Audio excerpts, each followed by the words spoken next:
Hello, All history right, buffs. guys, welcome Ready for to a the journey new- back? I'm Look North at this 15. encampment. Oh, wait. The spirit of 76 is alive. Oh, here it is. So weird. Freedom of our future. A true patriot savors these moments, but the fight for liberty calls. To the encampment for freedom of our future. For liberty. This is what American patriotism is all about. Look at these flags. They represent our fight for liberty.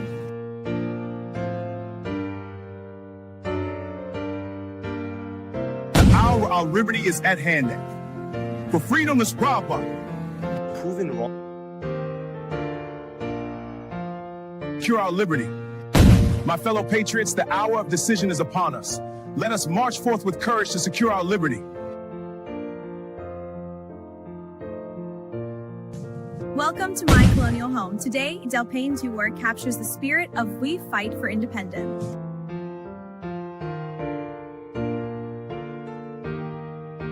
And our freedom. Greetings from the encampment. The spirit of liberty is strong. We will fight for our rights and our freedom.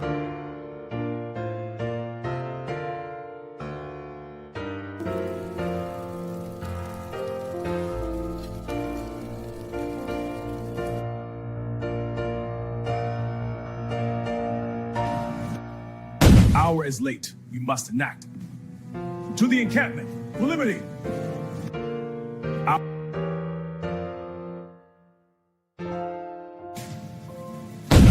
Soldiers, the enemy is near. Front line, flaming!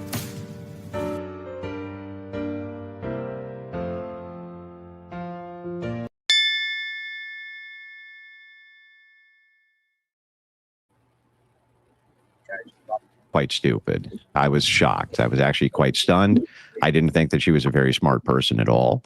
I had good reason to believe that going in, but I didn't think that she was a particularly good interlocutor. She never made any points at all. She would just kind of ramble.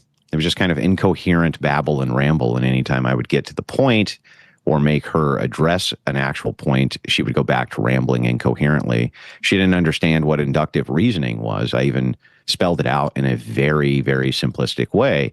Inductive reasoning would be like if, then, and, or. So if I'm 20 minutes away from my job, and I'm supposed to be there in 5 minutes, then I can assume I'm going to be late, right? That would be an inductively reasoned out position. When I explained that to her and then asked her to give me her induction for how we get to Israel, TPUSA, France, and all these other people involved in the conspiracy to murder Kirk, she actually didn't even understand what I was asking her. Yeah. So from my perspective, it was that was the toughest part of the debate, was that she actually didn't even understand half of what I was saying. Explain that, actually, because you do a ton of these debates, and is it sort of like one of those things? I have a good friend who's a professional tennis player. He said it's really hard to play against bad tennis players because you can't actually serve and volley like you've been training for years to do. You actually it gets easier if the quality of the opponent You're is anticipating better. Yes. where a pro would hit it back, and they just hit it some other spot. Yeah, exactly. Is it kind of like that, where the person across from you is not even keeping up with the basic blocking and tackling of a debate? It's almost more challenging for you in that way? Well, here, I'll demonstrate it for you. So you just asked me a pointed question. What your pointed question is, hey, Andrew, if somebody doesn't know what they're doing on the other side of this thing, does it actually make it more difficult to do this thing, right? Now, I could just say, well, yes, of course, and then we would move on with the conversation. But if I was going to be Candace Owens, I would say, well, what we're talking about here is how I feel and about how I feel about the various things that I'm talking about when it comes to debate. And you say that I'm not a very skilled interlocutor, but we have evidence of me being a skilled interlocutor. You can look back at all the times that I've done interlocuting with other people, and I think that we can all see what's going on here. Yeah. So you see, enough. you see how that's completely unhelpful. Disclaimer. The views and opinions expressed on this panel show are those of the individual speakers and do not necessarily reflect the views or positions of this channel, its affiliates, sponsors, or production team. This content is intended for informational and entertainment purposes only. Viewer discretion is advised. We encourage respectful dialogue and critical thinking around the topics discussed. Party. Why I like the new party? Number one, it's a group of people that's on a panel. We all have differences, but we all basically still come together at the end of the day. The new party for me is about unity. The new party for me is about educating people to the truth, letting people know what's been going on in our country. With that being said, shout out to the new party, man. We're going to keep it going with y'all.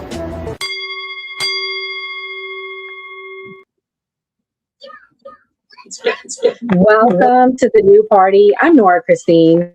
I'm Gray Mars. I'm Kamal. Hi, friends. Thank you very much for having me. I'm Team Fetty.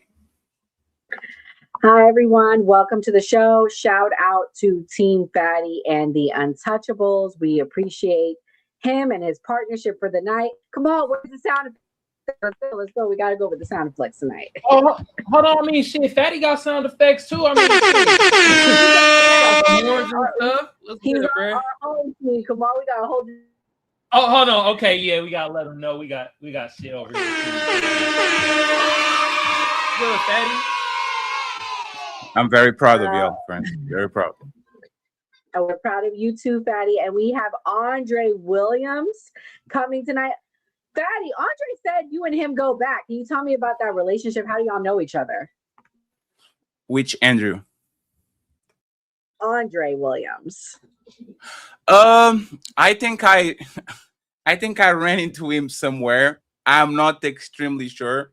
And then I look at him again, and he was this big content creator. I have no recollection of what we had going on. I was trying to get him on the show, and I thought he was like a regular person. And then I went to X, and he kind of like a gigantic monster. So I hope to have fun and to actually share panels with that man. He's a part of y'all crew, right? He's a very good friend of the show. We have a very good relationship with him. It's not a formal partnership like with the rest of our team, but you can basically say he's part of our team. We will always have love for him and a space for him here. That's cool. Can't wait to spar with him. Just like a light sparring. He has interesting takes. Fatty, what do you think you're most going to disagree with him on? If you were to have a formal debate, what do you think that one topic would be you don't see eye to eye with him on? The race issues is completely out of it. Like you can be, once you become predictable, like if I know a topic and I know the person is talking and I know where you're going to sit, no matter what happens, I think there's a problem there, right? It's like y'all talking with red pill guys, and no matter what happens, it's always the woman's fault. There's a problem there. We have to try to understand exactly why it's always the woman. In politics, in social issues, if you always stand in one side of the barricade, no matter what happens, I have to have a conversation to understand how is always the other person's fault. So I think Andre's issues completely. I think he has a lot of hot takes on that side. Oh man, Kamal, I told you we weren't going to talk about Black people tonight, but we might have to. I'm sorry. Because we got the Team Fatty from Portugal about to hold it down. So I'm sorry. I tried not to. But for now, we are going to talk about women's issues because let me play this clip. Fatty held it down Saturday night. He had a debate that he hosted regarding Candace Owens versus Andrew, the debate that they had. Andrew says all women are retards. We actually had a red pill woman on Monday night. Gray, what do you think about the take that she had? She said she agreed with him. Yeah, I think for a woman to agree with it was kind of shocking. I myself don't feel like all women are retarded. Come on, no, why you made that face? Because I heard that woman on the panel you had on Monday. She was, I'm telling you, like anything Andrew Wilson said or anything somebody on the right would say, she was going to agree with. Like, that's why I ain't surprised she had that take. But yeah. Of course, like because her name is something red pill, so I wasn't like super surprised. But for me, I wouldn't, as a woman, say that if someone said all men was something that was a generalization, I wouldn't agree with it. I would say, okay, some men that applies to, but not to every man. So I was surprised at her take. That would be my take on it. I think what surprised me is Tommy Sotomayor went at her. He said she had a crusty wig. I wish I had the clip tonight, but I just don't understand like why she had that take. It just shocked me. Who are y'all talking about again? What's the name of the girl? What's her name? Brown Girl, Red Pill, or something like that. Gray. Oh, yeah. She said a lot on that show.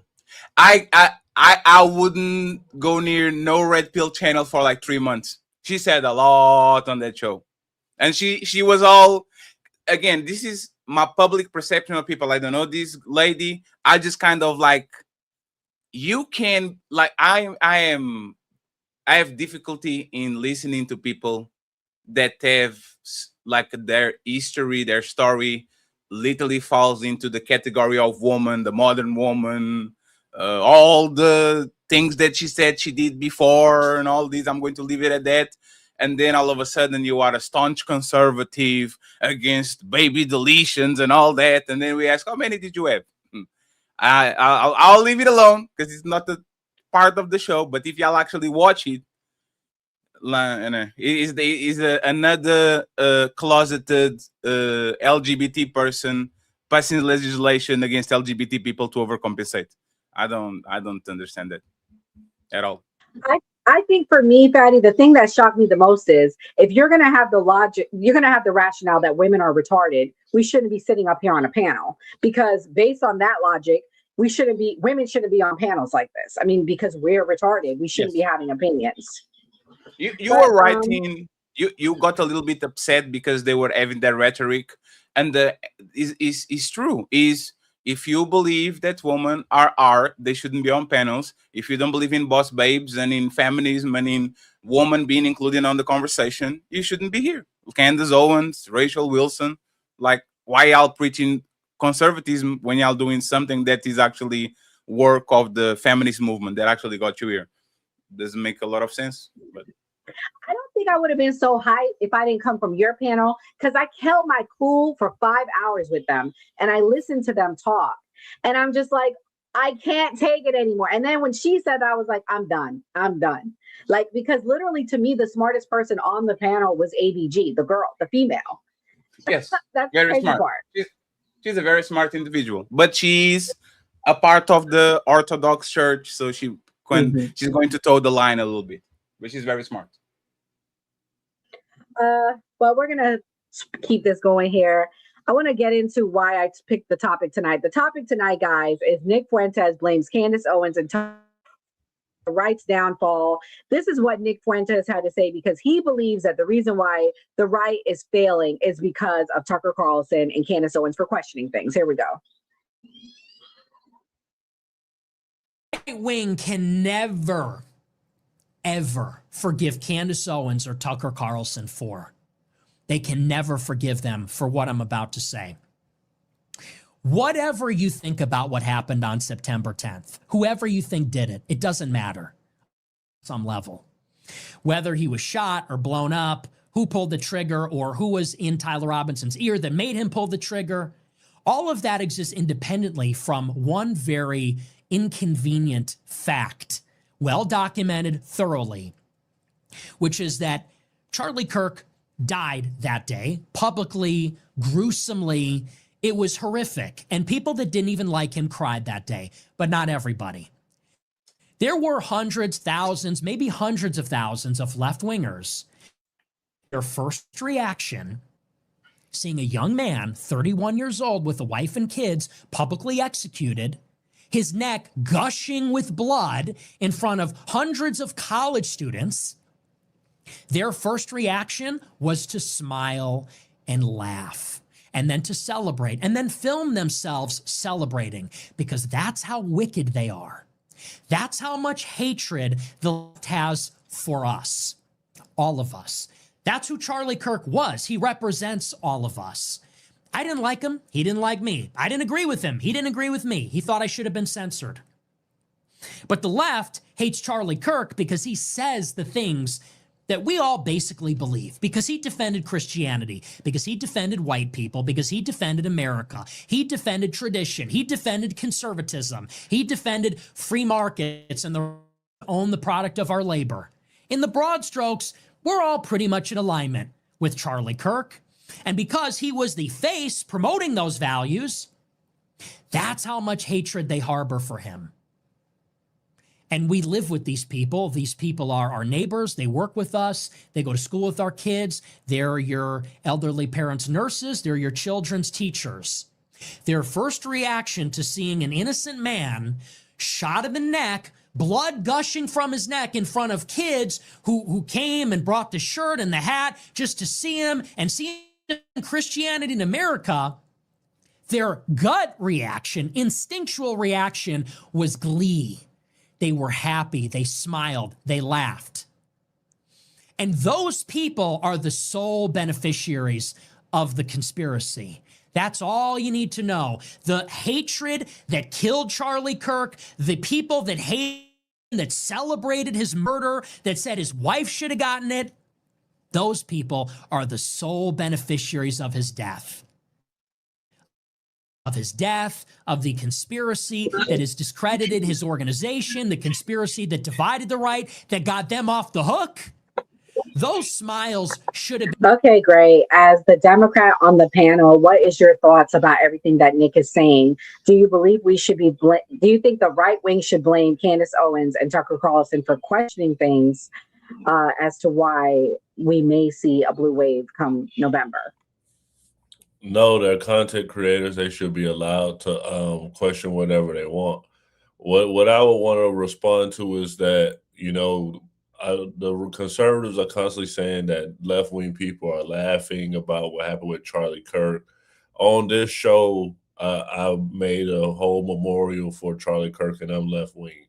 So just to kind of like we talked about before, to try to paint one side just as pure evil and that they just want to see the other side burn. I don't agree with that. Did Charlie Kirk have some hot takes that offended people on the left and some people were like celebrating? Of course that happened, but everybody has a right to their own opinion. I feel like Candace Owens has, driven this horse with this whole Tyler Robinson thing into the ground, but that's her take, and that's what she does for a living. So I don't feel like she should be silenced. Well, Gray, I will give you credit because I was pretty distraught. I had to take a week off when Charlie Kirk was unalived. I literally started crying like a baby on stream when it was announced. But you can't say that the left didn't do those things because we literally had this one young man on the show. You remember what he did? We had this guy on the show, guys, I want to say a month, right around Halloween. And he posted a picture, a costume that he had of him being Charlie Kirk and all. And we were so grossed out and disrespected. I couldn't believe he put that on the screen. So you can't say that it didn't happen. And even Teach said, yeah, I can't lie. That was wild. All of them laughing at Charlie when he died was crazy. Kamal, what's your thoughts about it all? I mean, I know you're apolitical and I know you try to stay away from a few things, but what do you think about the left's reaction? Do you think it was justified? Do you think it was overinflated? What do you think?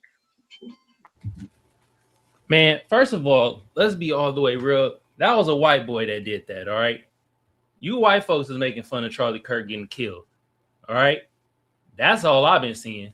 This left, right, oh, you're making fun of death, blah, blah, blah. All these motherfuckers do it. Everybody doing the shit. Did it with George Floyd.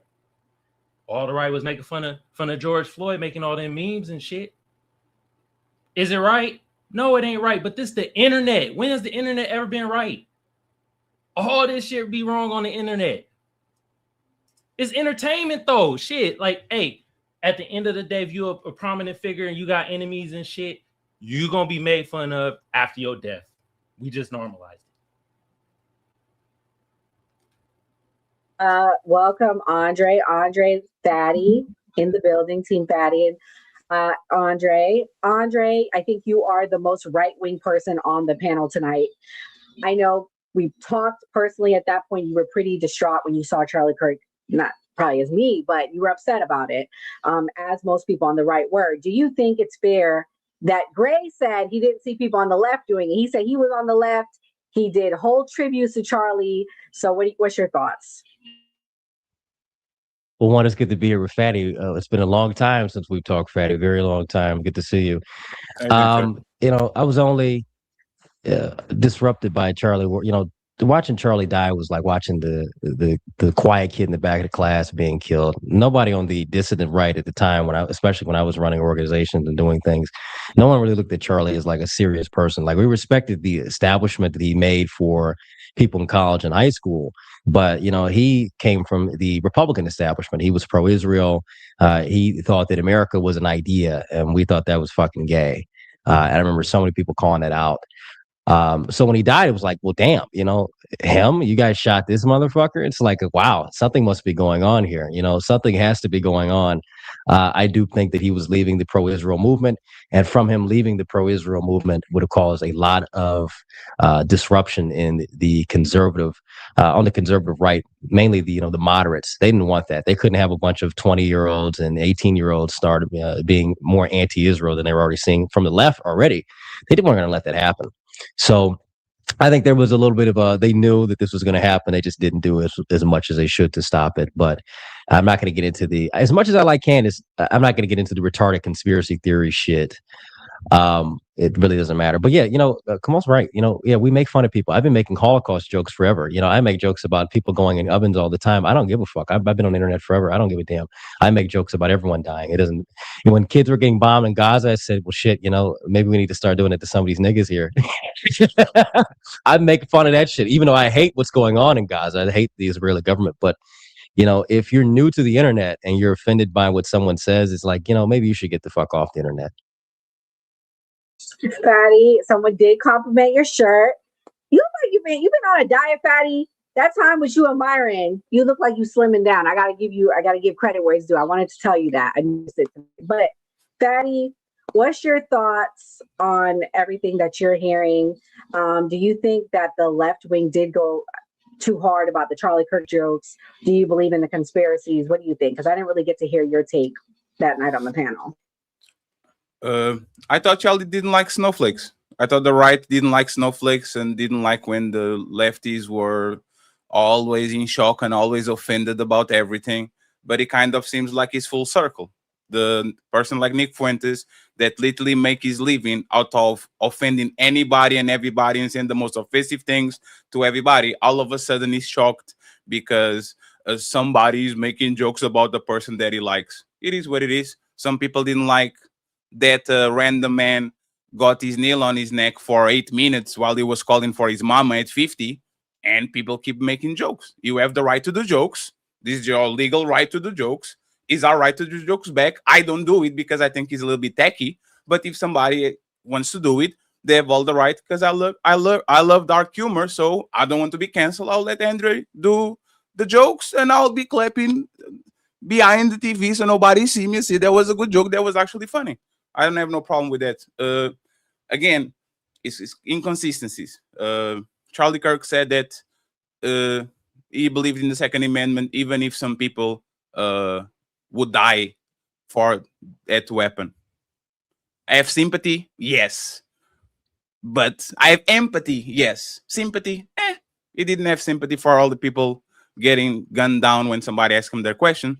So it is what it is. The last thing, like I said, is virtual signaling to the maximum. Both left and the right, for whatever reason, are getting addicted into the victimhood thing. They notice that if you are a victim, their power in weakness, like 20 years before, everybody wants to be the strongest person in the room. Now people want to be the weakest person on the room so they can cry and get social points and social media riles up around them.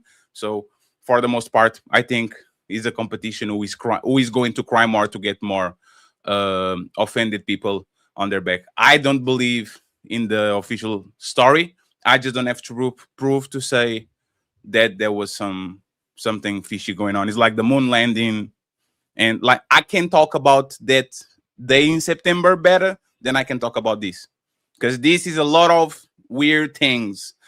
Somebody taking, like Candace said, the SD card, people paving the like after, like there's clearly a crime scene and everybody kind of cleaning things up, and it's kind of things that are very weird.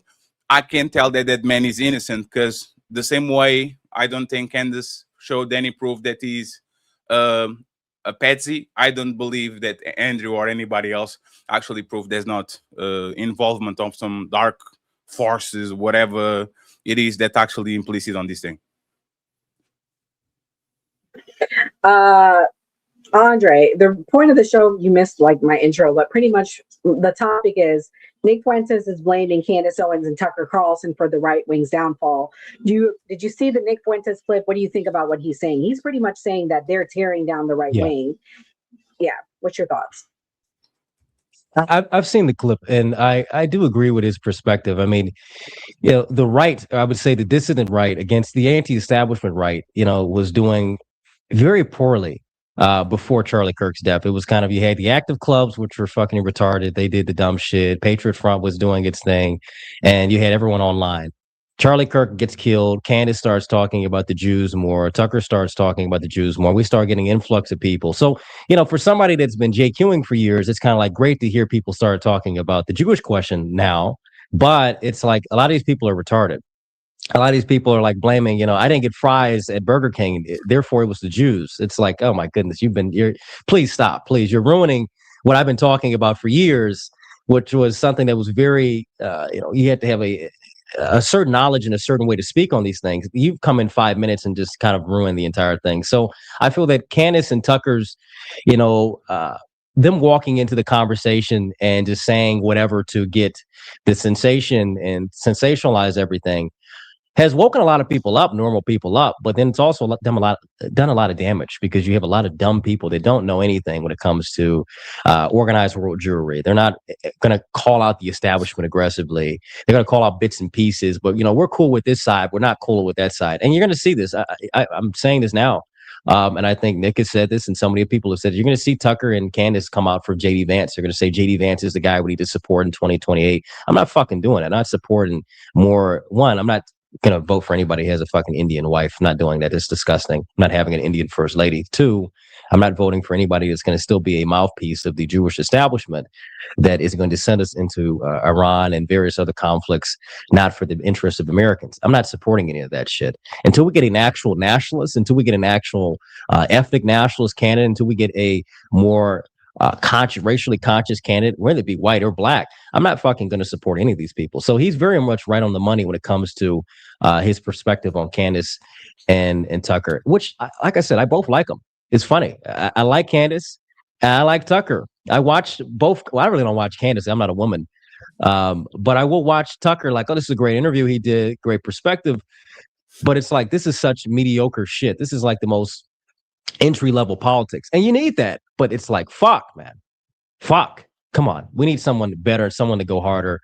And we really don't have that right now. Nick is great. Nick has been around, but we need someone that can be a little bit more genuine on the issues, in my opinion. Glad to hear that Andrew did a full 180 and now he supports Bernie Sanders. Thank you very much, Andrew. That was awesome. I don't know. Bernie was always based to me. We get the left and the right to have, you know, I like Mandami. I like Mandami for what he represents, not because I actually like the guy. I mean, he's a fucking Muslim and, you know, he's a champagne socialist, but he represents something that is coming that, yeah, you're going to get American socialism. You're just going to get American socialism, and you're going to get an American authoritarianism from the right. This clash of these identities, these ideas are going to happen regardless if we like them or not. So I'm for whatever wins and what's going to take us to the next step. But isn't Bernie Sanders, you know, the J? Would you have voted for him as a J still? I mean, you know, you're voting for somebody that's Jewish at the end of the day. Either they're Jewish or they're Jewish connected. So it's like, you know, you don't really get out the cycle. It's like, well, you know, that's why I love, shout out to Dan Brazilian. He's, you know, follows me on Twitter. He likes a lot of my content. I really want to see him beat Randy Fine in the election. Same thing with James Fishback. You know, I'll vote for those guys. But do I think they're going to go as hard as they should? I think Dan Brazilian would have definitely gone fine. But you're not going to get candidates like Dan Brazilian and James Fishback just yet. You see that. They're not going to get that. You're not going to get people who are going to be honest and open about the Israeli question, the Jewish question. You're going to have to deal with the milquetoast politicians like Abdul Saeed in Michigan, here in my state, who's claiming that he's African and, he's a person of color now. Get the fuck out of here, dude. You're an Arab from Egypt. Like, please cut out. You're not a black person.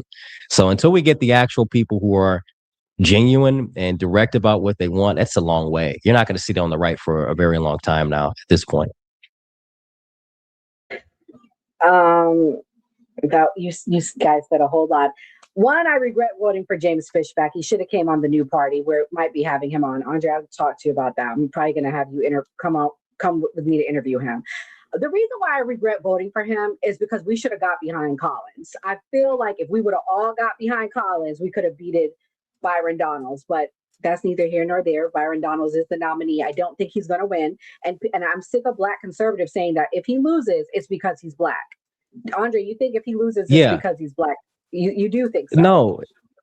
It's because he's a Zionist puppet. I mean, it's obvious. He's an establishment mouthpiece.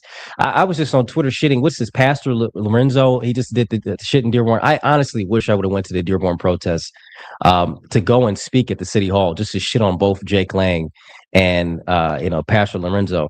He's another fucking establishment bootlicker. He just did a video. I'm in the city of Detroit, in my neighborhood, in my community. He's not. He's in a fucking Arab part of Detroit, the edge of Detroit, talking about how everything over here is owned by Arabs. Yeah, because they live over here, motherfucker. What do you think? These people are they're lame. They offer absolutely nothing. They offer no solutions. Black conservatism is dead because it's either they're bootlicking for Jews, they're bootlicking for the establishment, or they don't live in the damn community. And then also they are married to white women. I don't want to deal with any black person. You cannot sit back and tell me that you're the alternative for black betterment, and then you're fucking white people and then also taking money from Jews. So no. James Fishback, it's sad that he lost, but you know what the real reason why he lost? The right doesn't have the on the ground backing like the left does. The DSA, they have, they're winning everywhere. They've been able to get on the ground. Stuff I was talking about a few years ago when I was running an organization, like, hey, we need to get out in the community and actually help out. There's nobody doing that directly. You have Patriot Front, but like they're fucking white nationalists. Most people are not going to support that shit. So you don't really have anybody on the right, both moderate or even far right, that are on the ground doing anything they can get the people to support their candidates that they actually want to further our interests. That's why James Fishback lost, not because he was a bad candidate, but he didn't have the strong backing and momentum to carry him to the finish.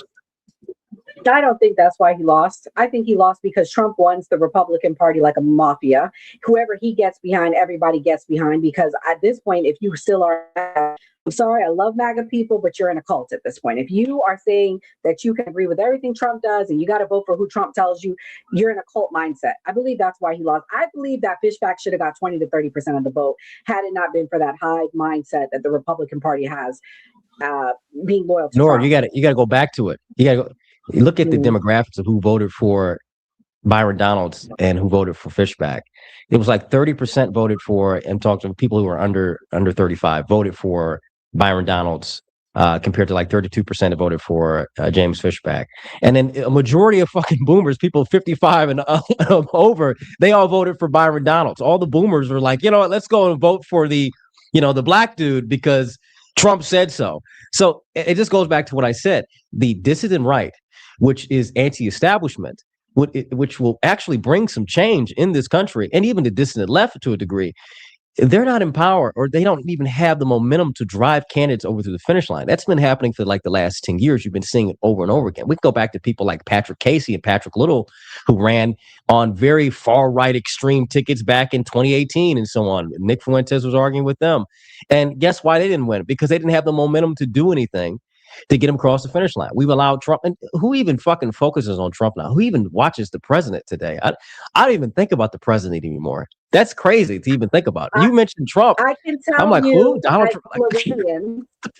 I can tell you as a Floridian, they are saying, I'm voting for Byron because Trump said we should vote for Byron. Byron is the one we should trust. That's who we're going for. Because Jay Collins was a solid. But that's mainly boomers.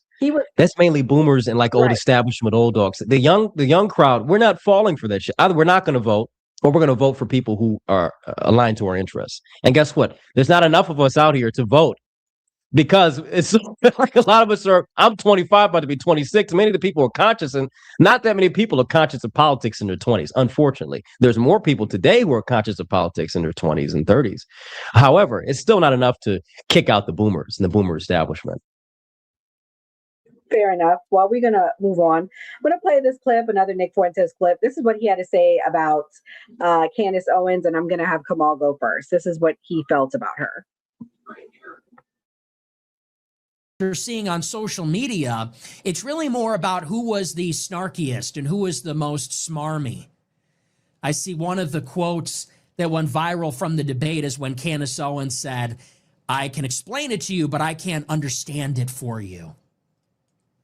And this is just a statement without any substance. It actually doesn't mean anything. And when you hear something like this, you realize that what Candace Owens is, at the core, in her heart of hearts, is she is the right-wing version of Ketanji Brown Jackson. That's literally what she is. That is the most accurate analog. She is the right-wing equivalent of Ketanji Brown Jackson. In the same way that Ketanji Brown Jackson is underqualified, ignorant, barely literate, in the same way that she's injecting into the record of the Supreme Court all this snark and sass, you understood the assignment, this sort of thing, it's exactly the same on the side of Candace Owens. She's a total ignoramus.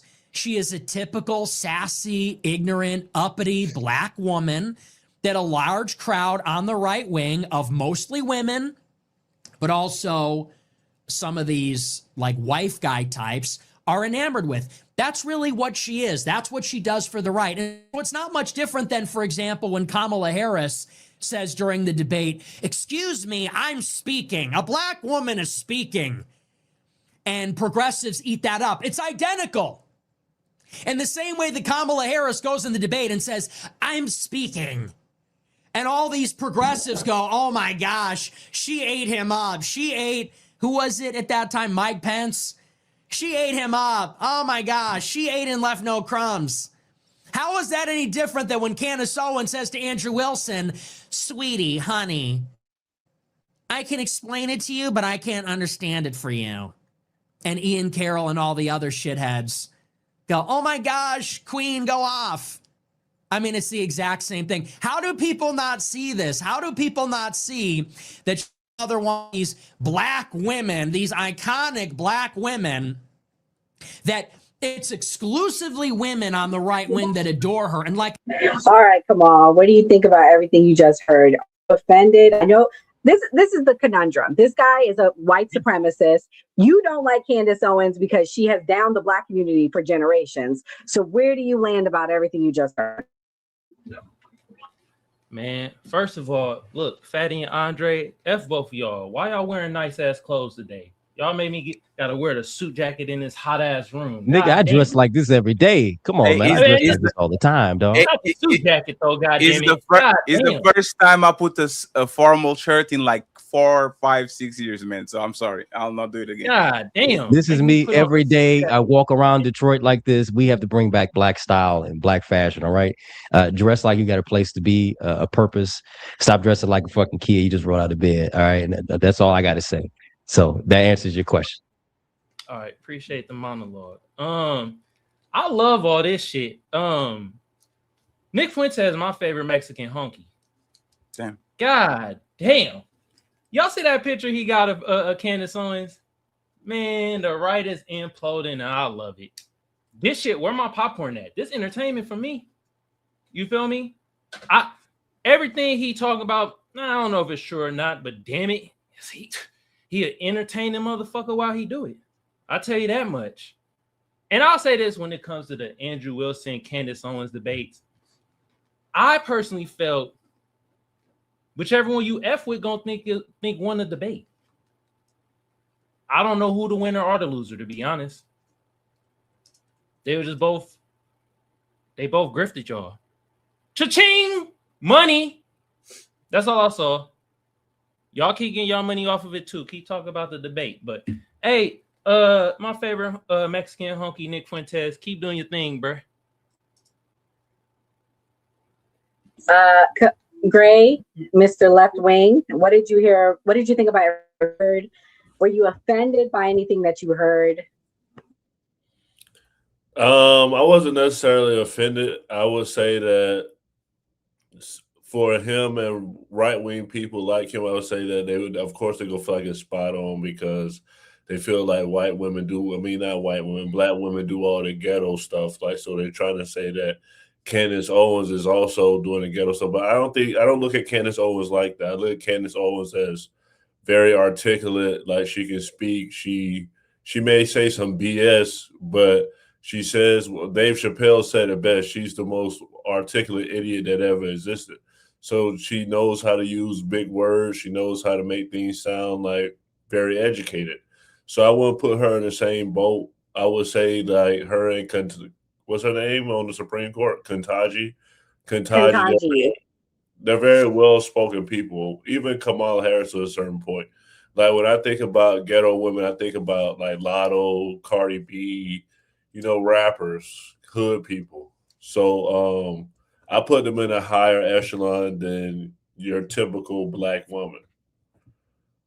Not typical black women. Let me rephrase that. In like the street hood black women. I don't want people to think I'm saying that about black women. Well, Fatty is the other left-wing person on the. Well, you're a progressive, right, Fatty? If anything, I'm on the left of the left. Yes. The left. Okay, yeah. And you said Candace is going to talk for Ish. So were you offended as a black man and with anything that you just heard? No, like Nick Fuentes to me, like Kamal said, he's hilarious. I think he's very entertaining. I like to talk with people that don't wear masks, or like at least listen to them. If you don't wear a mask, I can listen to you talk. Do this very entertaining.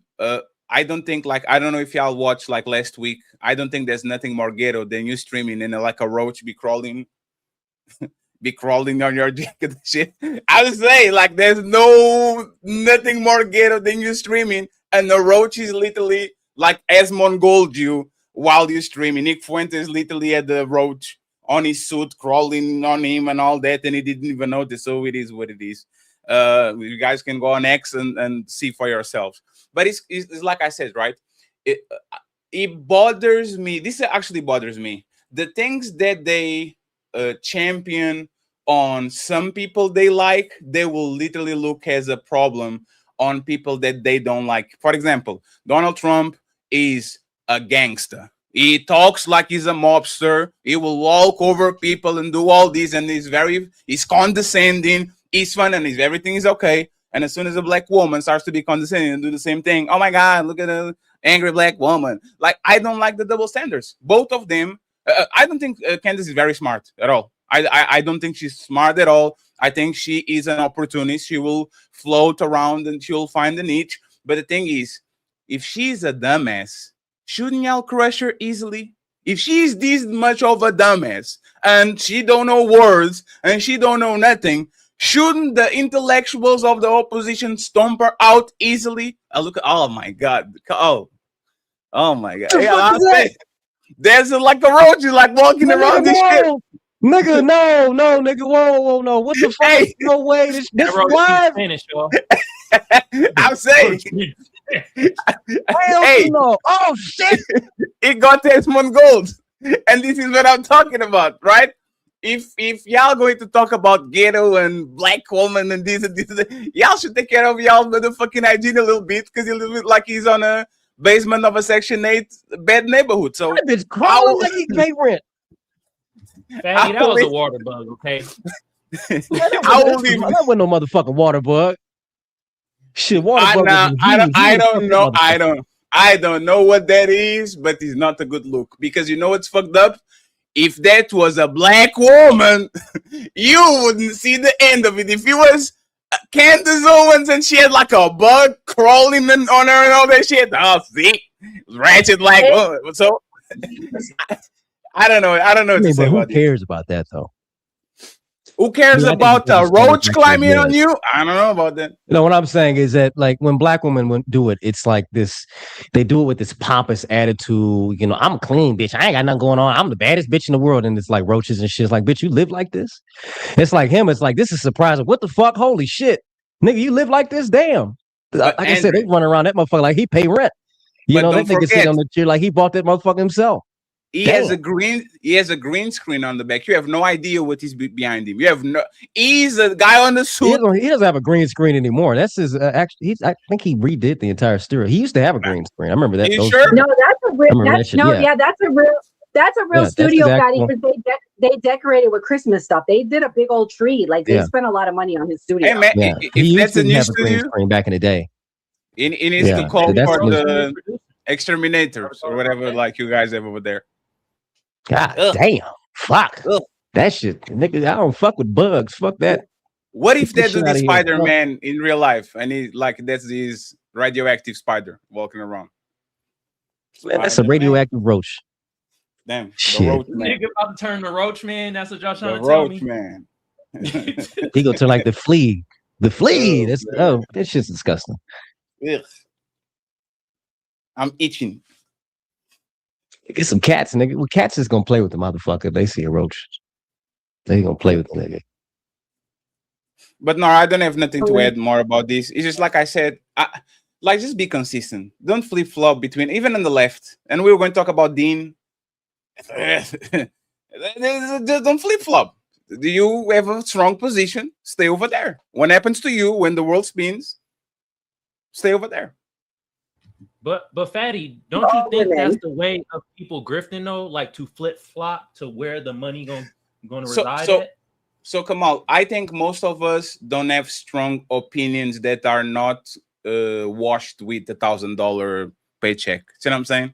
Like most of us are not serious about what we're doing over here. So if somebody comes in and says, "Hey, Fatty, you are going to change your position on X, and I'm going to give you 2,000," I'm going to slowly but surely kind of pedal in that way. And remember, this is not happening just with small content creators. If you look at Joe Rogan, how he was 5 years ago, and you look at Joe Rogan now, and this motherfucker has hundreds of millions of dollars.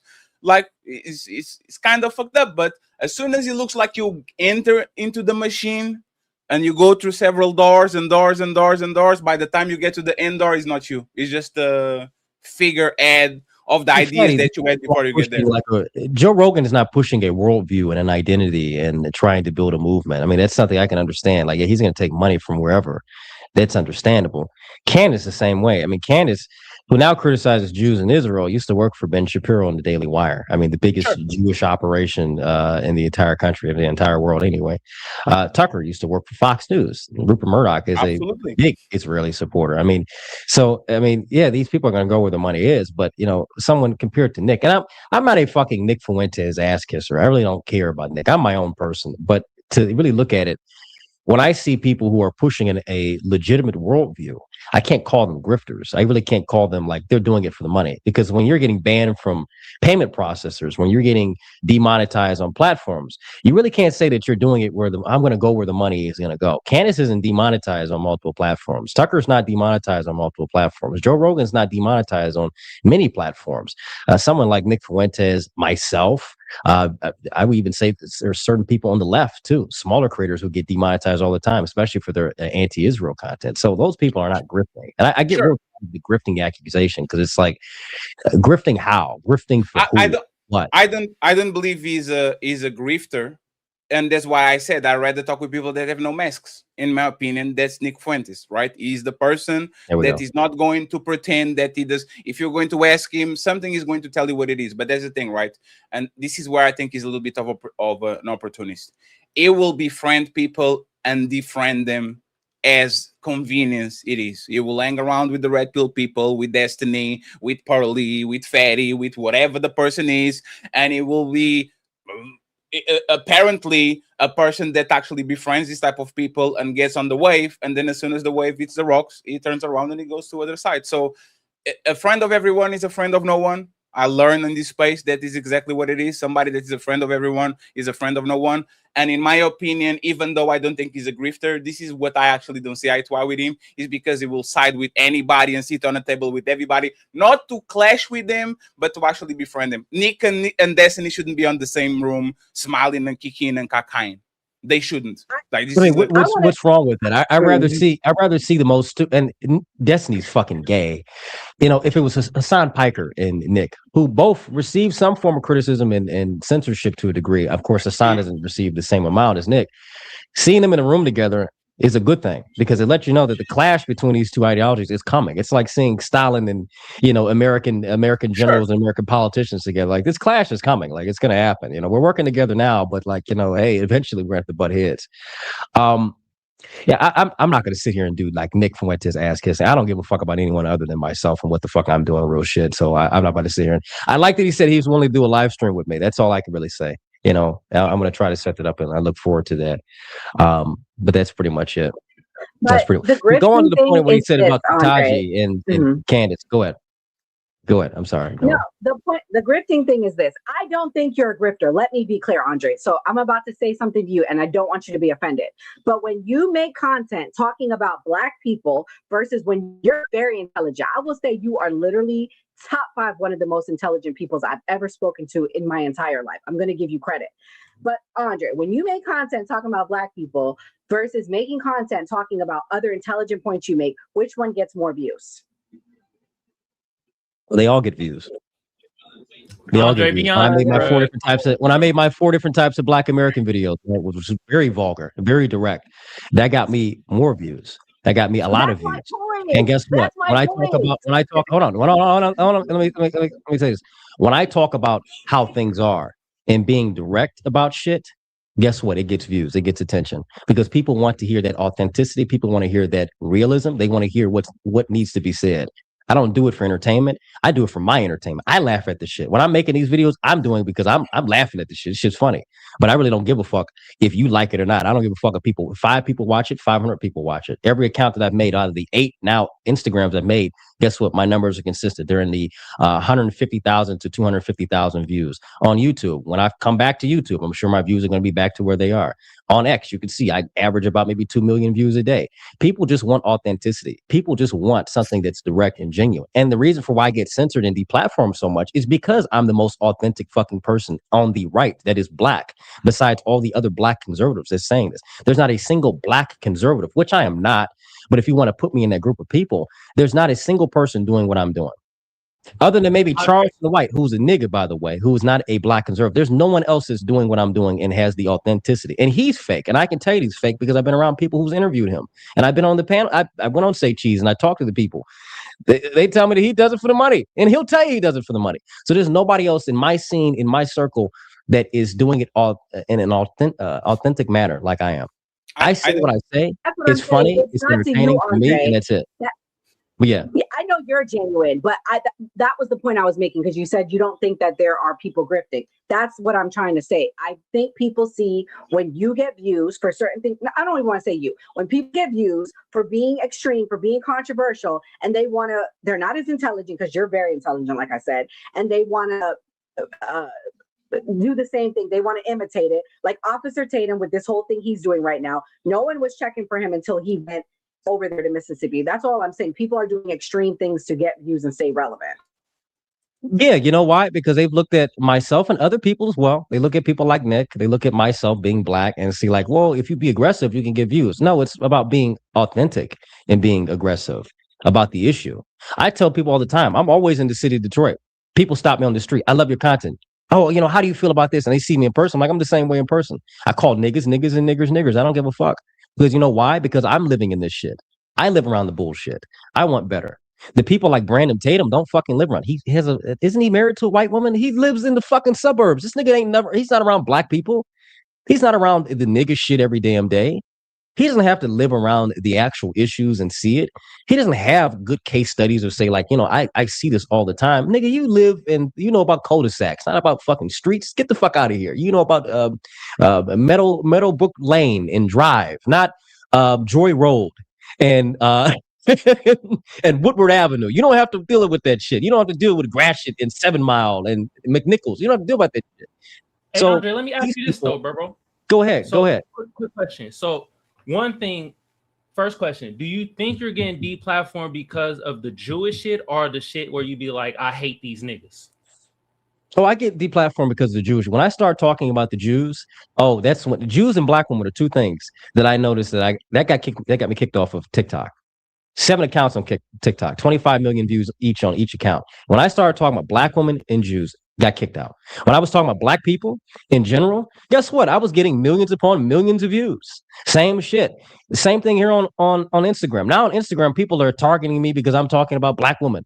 And I go and talk about the Jewish question every now and again. When I go on these panels, that's the most important thing. When I go on panels, I may most certainly talk about the Jews because I guess what I get to expose a new audience to something that they don't get to talk about. But everyone hears about black people all damn day. So I get deplatformed on those two things. And I have every video that I could show, like, this is why, and this is when I got banned, and this is how I got banned. It's never because I said something about Jamal or Tyrone or, these niggas over here. It's only when I talk about black women, which is the golden goose of all the destruction and money that comes into the black community, and Jews, which funnels all that poison and profits off the poison. But I have one more question for you, Berber. Don't you think people would perceive that you're being kind of self-hating when you having tweets that black kids are retarded? Because black kids are retarded when we look at the metrics. Yeah, it's sad. I'm saying this because that's what we're dealing with. Let's just be real. Let's cut it fucking close. The black teacher came out and said these kids can't read or write. That's a retarded motherfucking kid. Let's just keep it real. We know that black people aren't all retarded. You and I are talking. You and I are speaking. You and I are having a conversation. This entire panel is filled with people who are black. So we're all having a conversation. So we know what the reality is. But guess what? We know how we are. But just because we're the exception doesn't mean that we're the rule. That's the thing that we have to understand. I'm calling out what happens to be the rule right now. Just because we're the exceptional black people that can speak in an intelligent manner and convey a point in an articulate manner doesn't mean that it is everyone out there. And also doesn't mean that everyone is going to reach that level, because there's levels and caps to intelligence. But when we have a large portion of our population that cannot read or write in fucking high school, that are so illiterate and don't care about education because we've told black children that, fuck going to school, nigga, just rap and fucking play ball. Fuck going to school and getting education. Just do the bare minimum. And we celebrate that and champion that. Yeah, we got to call motherfuckers retarded because I want us to do better. So ain't no self-hatred here. If it was self-hatred, I'd be with a white woman. I'd be living in the suburbs. You would see me with, $2 million in the bank. I'm doing all these, interviews on Fox News. No, I'm as real as it can be. Yeah, but yeah, hold on. I do have something to say. Hold on, Fatty. Hold on. Andre, so that teacher actually has been outed as a scammer. So sometimes it's like, we know these niggas do shit for money and they'll say certain things. Now, is there a problem with, I'll say our kids, and that's the thing, because kids in America can't fucking read, right? Damn near adults can't read, all right? But when you put the onus that you say, these black kids retarded, you know what that signals, though. It's kind of like a dog. That signals the truth, right? Man. Like I don't give a fuck if he's a scammer. That has nothing to do with, that has nothing to do with the video and the fact that we look at the statistics, that is something that can be held up and be proven. Even here in the city of Detroit, I can go to multiple schools. In fact, I'm working on a project to even expose that. So yeah, this is something that is honest. Let's just be honest. I know American kids in general, compared to all the other kids in the world, are fucking retarded. Like, they don't know shit. It's embarrassing. But I don't give a fuck about everyone else. I care about us. I live in America.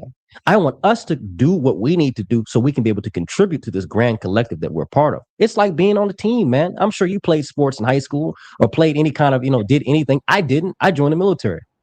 I did that in my early 20s and went out. And when you go on a team, you can't sit back and talk about the high speeds that are doing well. They're doing well. The captain of the team, I expect him to perform well. I expect these people over here who are good runners and they come to, they're going to do, but the rest of the team is shit and not performing to the standard. You can't just sit back and say, well, we got some good players over here. The whole team is fucked up. So now we have to set a standard, and either people are going to meet the standard or we have to get cut. Simple as that. Failure to adapt. They can't adapt to the standard. Kick them the fuck out. Simple as that. And that's what you need to do as people. I will say this, because I used to play basketball, right? I was, a captain of my high school team. I will say this. You could say to a player, black folks, this is our team. You could be like, hey, bro, you fucking up, right? Compared to, hey, you fucking retarded. You fucking up. It's going to get a different response, right? And to you, you might be thinking, I'm trying to show love, tough love, this and that. But to the outside, to us and make it seem like, oh, you don't give a fuck about us. Why the fuck you calling us retarded? You could get the same message conveyed talking about, man, what the fuck going on with our black kids not reading and shit compared to saying these black kids. What you're doing, I want to stop you here. And somebody said in the comments, they said before me, what you're doing is you're trying to tone police me. Like, well, it's your tone. Is it true or is it not true? Let's get to that. Is what I'm saying, is it true or is it not true? That's all I give a fuck about. I'm not going to say it in a nice way because what we're dealing with isn't nice. What we're dealing with as a people is not fucking good. I don't give a fuck how it sounds. I don't give a fuck if you feel that, oh, I didn't like how he said it. Let's focus on the fact that we have to live in it. And if you know, and you've lived in any predominantly black area, it be Detroit, be it the south side of Chicago, be it Baltimore, be it Washington, D.C. When I talk nice and you say it nice, nobody's going to listen to that shit. But when you say it direct, like this is a fucking problem, we need to get together. People want to listen. They're like, well, what the fuck is going on? Nobody's going to listen to the nice guy. We have too many nice guys in the black community. Let me just say this. I'm not playing here and I'll let you guys go. We have too many nice speaking black men. Oh, we need to talk about this in a nice way. Fuck that. We've been talking nice for the last 20 years since I've been born and alive. And guess what? Shit hasn't changed. I live in the city of Detroit. When I was born, it was 900,000 people in this damn city. It's about 600,000 people today. And guess what? It's crime and the fucking city's empty. The schools are failing. And I went through these schools and I've seen how fucking slow these people are. And I'm growing up and I'm working with these people and they're my age. And now we have the next generation of fucking dumbasses that are going to take care of you when you get older, that are going to take care of your children as they get older. No, we can't talk about it nice. We've got to talk about it direct because guess what? Nobody's coming to help us or save us at the end of the day. And that's why I say what the fuck I do and keep it in the way it is. But my thing was this, Andre, I feel what you're saying, but both of my things that I said, none of that shit was nice. Saying, what the fuck wrong with you motherfuckers? Why y'all not compared to y'all niggas retarded? It's still the same tone to me. It's the words. You gotta understand, if people dumb as hell, as like you would say, right? You gotta understand sometimes when people hear certain things, they're not gonna listen and take it a certain way. You don't gotta change your tone. I don't do that tone policing shit. But I do understand when you say certain words, it do convey a different reaction to the listener. It's not about the tone, it's about the funding. This is why and Andre is actually wrong. Is because he picks up the conclusion that black people can read and he makes a race thing when it's clearly a money thing. Black people born and raised in Beverly Hills don't have that problem because they have a bunch of money. Candace doesn't know how to read and doesn't know how to say words, and look at her getting $1 billion per month. So it's not about the conclusion that people disagree that these kids don't know how to read and they are dumb. Is because what makes them dumb is not race, is actually where they're born. Because I guarantee you, if you put a white I guarantee you, 1 second, please. You can interrupt me while I'm Fatty, where are you from again? What country are you from? I'm from Portugal, Europe. Are you from Portugal? You live in Portugal or you live in the United States? I'm from Portugal, live in Portugal. Let me finish, please. My thoughts. You live in Portugal, okay? Yeah, here's another thing. No, we're not going to stop letting foreigners. We gotta stop. Yeah, we gotta do it. We gotta do it. We gotta stop letting people talk about. While you and Kamal was going on the back and forth, I actually let you got it right. So you know why Andrew? I know Kamal's from the United States. That's why I'm going with him. I know he knows the problem. Andre is not a grifter, but he's a chalk joker, right? So let me give you an example of what he's not going to do. That's true. Very true. Let me give you an example of what he's going to do. He's going to talk about the impoverished black people in Detroit being dumb, but the white trash in Mississippi, that is even worse, in Oklahoma, in all these states that have a lot of white people that are not dumb because they're white, they're dumb because they are poor. Compare those numbers per capita. You know what's funny? I didn't interrupt you, IQ, sir. IQ, sir, I didn't interrupt you, right? You have a suit, you are dressed well. I'm interrupting. Do you have manners? Do you have manners, Andre? Do you have not for foreigners. We have great manners to Americans. That's why I give Kamal. Who doesn't like me? I know does not like me. I gave him more respect because he talks more shit than you have. And you know what's funny? You know what's for foreigners. Hey, Andre, I thought your Andre card will be revoked next month. I thought Andrew was a black man, but he's actually a nigga. Because every time he gets on his feelings, he behaves like one. Look at him. Like every time he hears something. I knew you were going to chimp out. I knew the Portuguese monkey was going to every time you hear something you don't like, let me interrupt myself. But go ahead. So you are going to actually to point out and to agree with me that this is not about race. This is about income, and it's about how much money is allocated to your educational system, to your schools, to the infrastructure and all that, because you can go all around the world and see that people that are poor are dumber, and people that are rich, because they have more access to resources and teachers and tuition, they are actually on the smarter realm of the thing. Now you get the microphone. Don't forget to mention those trailer park trash white people from Mississippi that don't know how to read and write, not because they are white, but because they are actually poor, just like your fellow Detroitans. Go ahead. And by the way, friends, I'm going to close out my stream. I had to get Patty, we had to get this. Go ahead, close out your screen, buddy. Yes, friends, I'm going to close my stream and send Yal to my American friends. I love them a lot. They treat me very well. So that's exactly what we're going to do, okay? Because we are... about you know what I think before you go, Fatty? I think I'm not Nora, I'm not leaving. Nora, I'm not leaving. I'm just closing my stream and sending everybody to your stream. Okay, I'm not leaving. So come to this side and let's have fun over here, because Andrew needs an ass whooping. Here we go. I needed an ass whooping anyway. So, I had to shit on family because we go back a long time. That's why I had to shit on the Portuguese, people. They always want to come over and talk about what we're doing. It's always people outside of America that wants to talk about American things. But anyway, so he mentions, well, it's not about race. It's about the money. When we could look at various different peoples across the entire world in the most poor parts of the world, and guess what? They come over here and they actually perform better than black students. This is something that's been reported on and even broken down many times. Immigrants even do far better than black students in many schools. And that's a sad problem. Very sad. And I got even studies of that here in the city of Detroit. That's very sad. And you bring up the white people. Oh, the white people. Okay, let's look at the average SAT score of a black American and the white American, even in those areas. Even with that, black Americans are still doing poor. Now, when it comes to things like taking the LSAT, black people actually do very well compared to all the other groups. It's actually something I love that they do very well on. Going to law school, black people are actually coming up on that. However, they're brought down by many of the poor-minded and even less intelligent black people in the community. Now, you want to go back into this, it's money.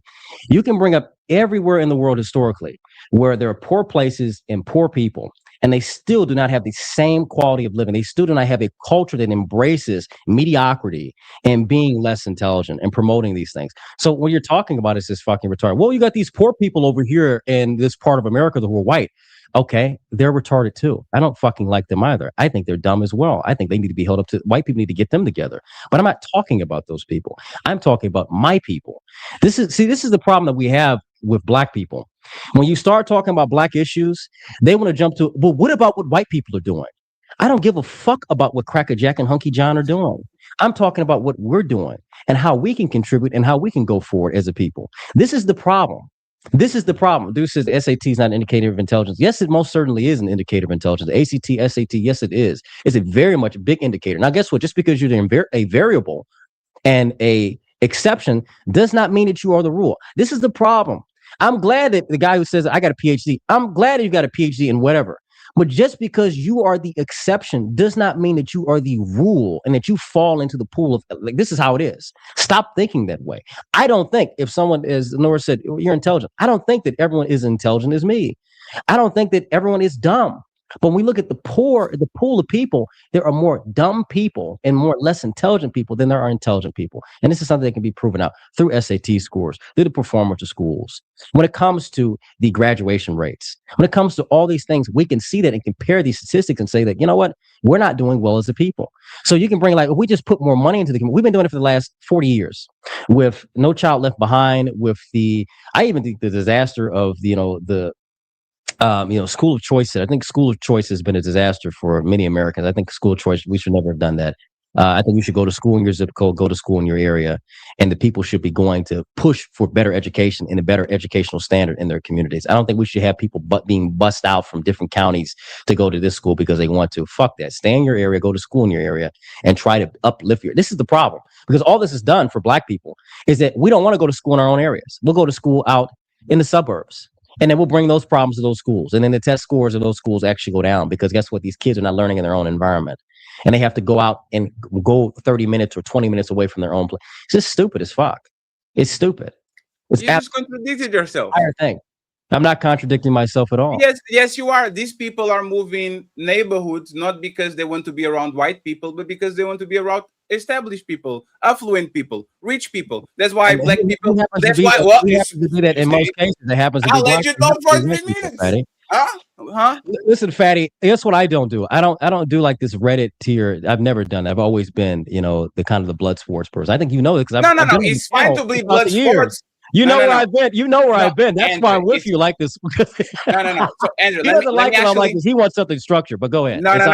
It's not that, Andrew. Andrew, I'm going to explain this right now. I'm a guest here, first time, a long time I didn't see you. I'm sparring, right? I don't want sparring to become actually a fight. So just exchanging a little bit of like pleasantries, and we're going to be fine. I don't get offended or nothing. I just want to actually say that you prove my point. I didn't actually prove your point. If you put these people on the pedestal and keep saying, look at these niggas, they are nothing like these people. These people don't glorify things and blah, blah. And then that Black person says, oh shit, Andrew is right. I'm going to grab my kid and put him on an area where he can develop as better education, better teachers and all that. And then you call them traders. But then you call them traders for not staying on the impoverished state that they are. Which one is it? Fatty? What you should do is build up your own area and be in your own area. This is the problem that we've had since the civil rights movement, that we've traded the handout over building the table for ourselves. We want to go, oh, well, the white people are doing this over here. We don't like white people, but we're going to go over here and get their stuff and take their shit. Fuck that. Go build your own and stay in your own. Okay, so let's do this. Stop. Hold on, now you don't want interruptions? Let me mute myself. Stop. I'm still going. Stop. Here's the thing. You look at, and I see this all the time, especially in predominantly Black areas. We don't have this in our area. We don't have these businesses. It's Arabs and Indians and Asians that have all these businesses. Okay, nigga, go start a business. Go get your people together and start things. We have one here in the city of Detroit, the People's Co-op. Black people got together and they made an entire grocery store. And it works very well here in the city of Detroit. But that's one example. When we can have hundreds, if not thousands of examples of that, if we focus on our own people. I don't want Black people going to a school outside of the community because, I want to get away from the niggas. This is the problem I have with Black conservatives, because they'll do this. They'll leave the community because I don't want to be around the niggas. No, go back into the community. When I left the Army, guess where I went back to? My childhood neighborhood. Guess where I went back to? I went back into the city of Detroit, and I still live here. I don't sit back and go, I can go somewhere where I got the money. I have the money to go live somewhere else. But it's important for people like myself and people who know there's a problem to go live in these areas and be the shining example of excellence for their people. This is the problem that we don't get, especially on the right. Now, the left will do this. Well, the white people got all this stuff. We ain't got nothing. As I said, nigga, go make it. The people on the right. Oh, well, the niggas don't want to do shit, so we should just leave. No, nigga, get in there and go get with them. And if you happen to be the most intelligent and the most capable and have a great skill set, teach them and build with them. Because as I said, nobody else is coming to help Black people. Nobody's coming to help Black people at all. So, and someone said, why does it have to be racist? Come out, 1 second. Come out. Okay, do your thing. Yeah, 1 second. So again, this is Andrew and Andre. It's the Portuguese name. Being a hypocrite, right? Because let's actually look at everybody else, right? The richest man on the planet didn't stay in South Africa. He saw better on the places, and he decided to jump ship. Now he's idolized by Americans, and everybody's on his nuts, even though he left the country that he was in South Africa, and now has a bunch of companies on the United States. If you actually look at the history of winners on the planet, white people colonized everybody for 500 years. They decided to go to places that was not theirs and took shit. If you talk about every single country in Europe and the westernized countries that actually winning, all of them didn't say, let's stay over here and build our shit. They said, we are going to make excuses to go in Iraq, Afghanistan, Iran, South America and pillage that shit and bring this shit over here so we can be the best of the best. So black people, don't listen to Andre because he talks by the both side of his mouth. While he pushes champions, people that literally grew up stealing other people's shit. The Jewish community is a great example. As soon as they got their shit, they start to took other people's shit. Yeah, look at the winners. They are winning. Let's win more. The white people, let's steal. We are winners. When black people want to be winners too and say, oh, y'all colonize our countries, y'all enslaved us, we are going to go to other people's shit and take it so we can be winners too. Andre says, nah, man, stay over there in that country and the place that you've been and build yourself. No, Andre. Yeah, that's everybody, no, Andre. If you have the right to go, let me finish. Now, you see, hey, Andre, don't chimp out. If you have the right to go on Vietnam, on Afghanistan, on Iran, Iraq, if you have the right to go to Venezuela, if you have the right to go to Venezuela, I don't have the right to go to. That's not a right. Andre. Right now, that's not the a right. United States. Right now, the United States kidnapped Venezuela prime minister and his wife and stole their gold. That's not a right, though. If I'm wrong, why are you interrupting me? If I'm wrong, why don't you let me commit the mistake to show everybody that I'm wrong? Like you would win, right? If I'm wrong, I want to. So okay, so Mr. Andre, that's what you're not getting. If Mr. Andre, if you actually have the right to go to Venezuela, steal their oil and gold. What is a right, Fatty? What is a right? Right means what a right is. Right means is the survivor of the fittest. Winners win, losers losers. That's losers not lose. What a right is. Nobody can do nothing to the United States. You're talking about might makes right. Might makes right. That's what you're saying. That's the concept that you're not getting. No, it's not might. So Power might makes right means that if I have the power to do something, I can go and overpower these people and take it. That's might makes right. And this is what I'm talking, Andre. That's Andre. Andre, correct me after. Andre, the American way is we are takers. If we see something we like, we go. The American way is that we're builders and innovators. That's what the American way is. I don't think you understand. The American way is if I see something, I will take it because nobody can do shit.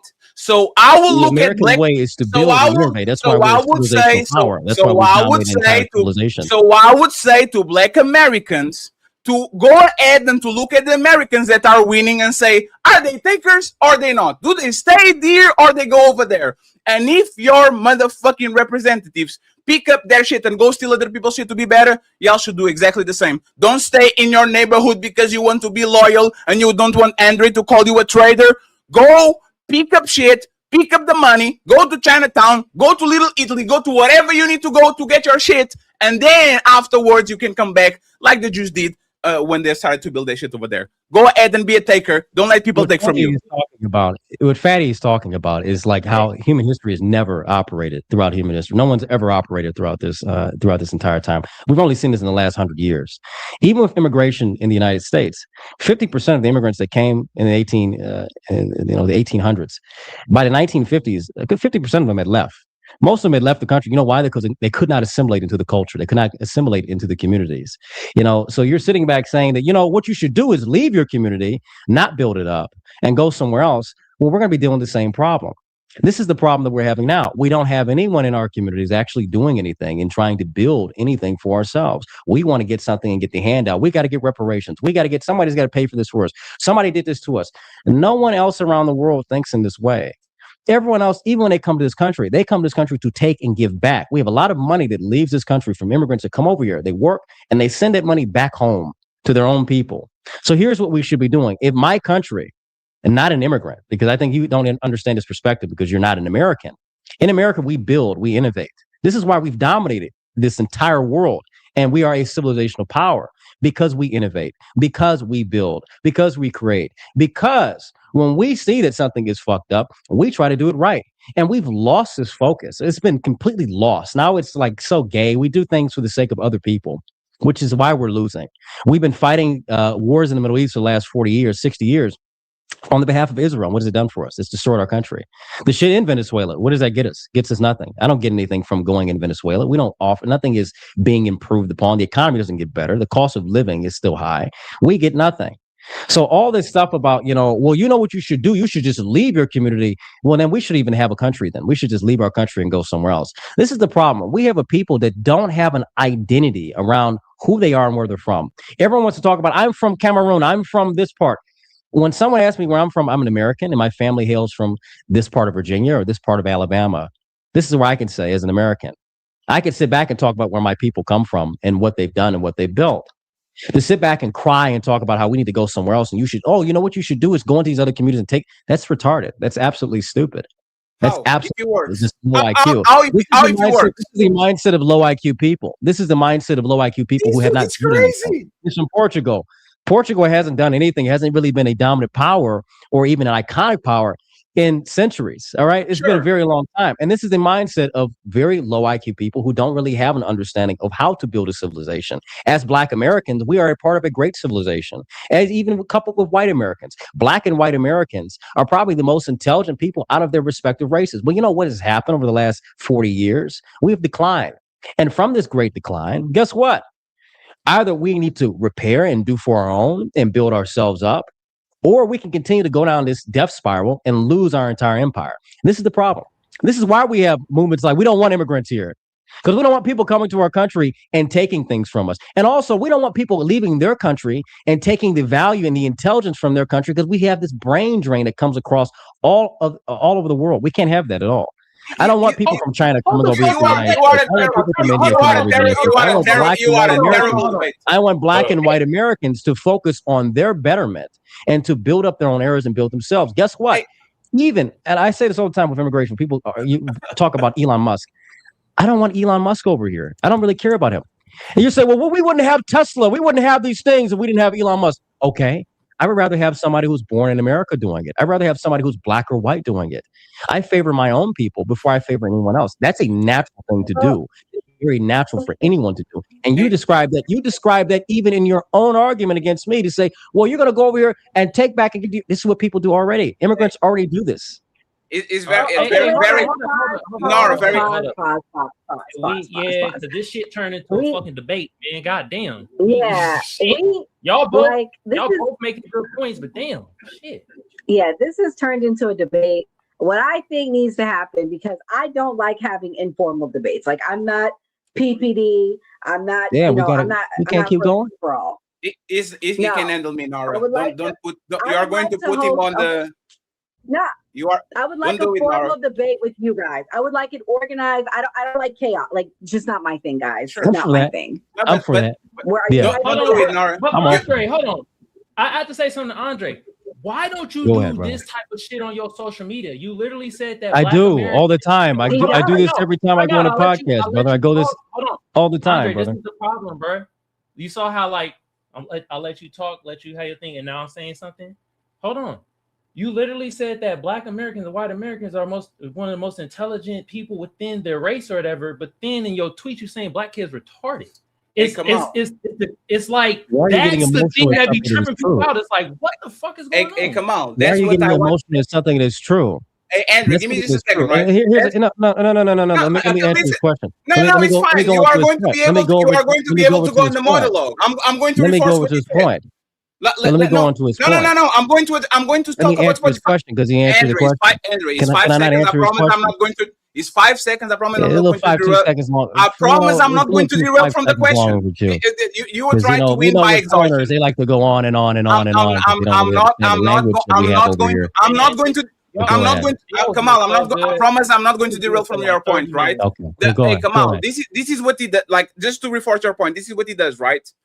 He will be shitting on his own tribe for a year, and then when he finds a foreigner, now he's ultra nationalist and he's proud of being an American. And black and white people are the same. This is what this motherfucker does. When you met me, hold on, Fatty. When you met me, what was I doing? I was running the organization. We did the same thing. You know what? Let me go on mute again. Yeah, go on mute because Fatty wants to say. I see what Fatty's doing here, and this is the thing. Hold on. Let Andre answer my question though, because he didn't get a chance to answer it though. Yeah, I want to go on to this. And here's something. Here's something that which is funny. That content, and that was the point I was making, Andre. You do that content, but what I was saying, and I'm not saying you don't get views, but they push when you say black kids are retarded more than they push when you're saying, I want to help the black community. Andre, it's true, and you're not going to acknowledge it. What are you talking about? No, it's not true, because guess what? I have the videos to show it. I have many videos that have got millions of views far beyond me saying retarded. What are you talking about? So here's what's going on tonight. Here's what's going on tonight. Here, let me put in some background into this. You know what's funny? I knew Fatty when I was doing very shitty content. When I had 30 people watching me, 10 people watching me on live streams, right? And Fatty, I actually asked Fatty for a debate very long time ago. And you know what he did? He ignored me, which was very funny. He ignored the fuck out of me. And I got, I don't know if you remember Jay, Fatty, but Jay could even verify this. He ignored the fuck out of me. No, I didn't. Go on Discord. Years ago. Yes, you did. Yes, you did. I can prove it. I can prove it. You go on did. Discord. You did. You ignored me. You ignored me. And guess what? It never happened. Why? Because you're the one who sat back and you want to do the debate. And I'm like, okay, let's do it. And you never set the thing up. This is years ago. So now, hold on. Let me continue. Now that I've been doing my content and now that I've been talking and doing all this stuff, Fatty sees me where I'm like, well, he just wants to shit on his own people. When you know, and we've spoken about this, I have never been on just, I want to shit on my own people. I've been consistent about what I believe for years. So this is the thing that I don't like. This is the thing why I don't get into the social media shit with people, because everything for people is all about, you know, trying to come and bring people down. I'm not into that. My message is very consistent. I want America first. I love my country. I grew up in a household like that. I talk about black people because I'm black, because I'm looking at the conditions of black people. I say it aggressively because someone needs to say it aggressively. I said this earlier, and I think the audience agrees with this. We have too many flamboyant, weak mouth ass black men talking about these issues and not being direct about it. Everyone wants to talk around the problem. I refuse to do that, because I refuse to be the next generation of black men. As I'm being 25 years old, being an adult, I refuse to be 20 years in the future saying that, you know what, we didn't really do that much. We failed to. I refuse to sit back and do that. I refuse to be in that camp of people. So it's funny that, everyone's like, well, when you do this content, I'm the only one who does the content. And when it comes to the content, I'm the one who knows the numbers and knows the metric. Hold on. I'm the only one who does the content and knows the numbers of my content. And I can tell when my content does well and my content doesn't well, when it gets banned and when it doesn't get banned, and on what topic it gets banned, and what topics have pushed me up further. The one video that's gotten me really far, that I've done 3 different times, has been the 4 different types of black Americans. That's gotten me everywhere. And I'm very aggressive and consistent about that. Another video, I've been very directed. Interviews I've talked about, immigration. That has gotten me a lot of places. Segregation. I've been very staunch and very outspoken on it. So someone to say that I'm doing this, I'm doing this to just shit on my own people, are very disingenuous and really does not have any fucking idea of what they're talking about. I'm probably the only one who actually has talent. Hold on. I want to clarify why I said what I said, Andre. Hold on. Calm down. Because I don't want this to be a pile on Andre thing. For me, that's not what I was saying. I honestly don't think you were, Kamal, because you've been pretty civil with him tonight. What I'm saying is, I don't want Andre to feel like that. What my point I was saying to you, Andre, is white supremacists, when you call black kids the R word, they share that. I'm not saying you don't get the same different amount of views. I'm saying what the white supremacists push is when you say that they share it everywhere. That's what white supremacists? Who cares? Why do we keep talking about white people? I don't care about white people. How many times do I have to say this to everybody? I don't give a fuck if white supremacists, white nationalists, weak white people look at the content. We live on social media since COVID. Everyone's on this motherfucker. Everybody's grandma's on this bitch. Even people's cats on this shit. Everyone has a social media account. So I can't stop this part of America or these groups of people from looking at this content. I offer many solutions to the problem. I've done many videos. I've done many interviews. I've done many videos where I've provided detailed solutions. And you know what happens? Black people still attack on that. And guess what? White people still talk on that. Who cares is what I'm saying right or is what I'm saying wrong? And there's not anyone who could say that I'm saying that what I'm saying is wrong, other than, well, you're saying it wrong, or I don't like what you're saying, or these people are listening into the conversation. Who cares about that? If the house is on fire and I said we need to extinguish the shit, we should be talking about, well, the neighbors may be looking if we're, I don't like the neighbors may not like the way we use the fire extinguisher. Who fucking cares? Does the fire need to be extinguished? That's all that matters. And I get what you're saying, bro. But the thing is, this is my thing, right? It's like you tell me, right, and you're telling the people on the panel that you have this content of I would assume Black empowerment, right? And you're on this panel, and as you're talking to Fatty, you are bringing up a lot of us Black Americans, and also you included white Americans. We are great, and we do this and that because, you know, Fatty's a foreigner. So you're bringing that into play. But my thing is, I don't ever see any of your content of where you're talking about, look, I'm doing this as a Black man in the Black community. And no, I'm not the only one, though. It's people in the chat saying shit, but I'm speaking for myself, right? But what I'm saying, hold on, Andre, let me finish. My thing is, you say you do this content. Why don't we see it pushed out if you have all these numbers for that type of content? But when the content is you niggas ain't my name, go up and look at the video. Go look up the videos. Go look up the video interviews I did. Look at my Say Cheese interview. I did an interview with Icewear Vezo here in Detroit. He hasn't released it yet. That's somebody in Detroit, a local Detroit rapper that I talk to. I'm in the community all the time. People see me all the time. I'm always speaking to people in the community. I don't need to sit back and give you like nuggets of, look at me, I'm doing this. It's like people that say, I'm helping the homeless, and they got to show a video of them helping the homeless. I got tons of people that can sit back and say, Andre Williams has helped me, or Andre Williams has done this for me. I don't need to sit here and highlight all this shit all the time. Why we don't see that shit? Now, hold on. Stop. There is content I'm working on, but guess what? The content that I do, and I hate calling it fucking content because it's just so gay and it is grifty because it isn't fucking content to me. It's a message that I believe in and a message that I want to push. That's all that matters to me. And I said this on multiple different interviews everywhere, that it's not about content for me. It's about the message. If it was about content to me, I'm one of the least paid creators because I'm demonetized and banned everywhere. I get a lot of views. You see the views I get on Instagram. You know how much money I make off of my content? You can go on my Patreon and look at it right now. You can go on Facebook and get a gauge of how much I make off there. Every other platform, I'm demonetized on X. On YouTube, you know, I'm not going to get the same amount of fucking pay, even as this platform. So it's like I'm doing this for the sake of the betterment of Black people. I call this out because this is a form of bettering Black people. But everyone's worried about, as I said, well, what about the white people? Go look at you, how you trying to extinguish the fire, and they might like it, may not like, they may like the fire. I don't give a fuck. Andre, focus on me. Come out. Brought it in. Okay, Fatty, go ahead. I'll let you get. No, I'm just saying because I want to wrap up this portion. Go ahead, Fatty. Because y'all going on a circle, right? Is why don't you do it? I do it. Why don't you do it? I do it. What he does is called he's a Schrodinger nationalist, and he's a Schrodinger immigrant. Immigrants are at the same time bums and worse than Americans, but they come here to take our jobs and to send money back home and are very hard workers. And then you pick the position depending on who you're talking to. If you're talking with a foreigner, you are a nationalist and you're proud of. You see, Andre, Andre, let me finish, please. I will ask the moderation to not allow Andre to interrupt me over and over again.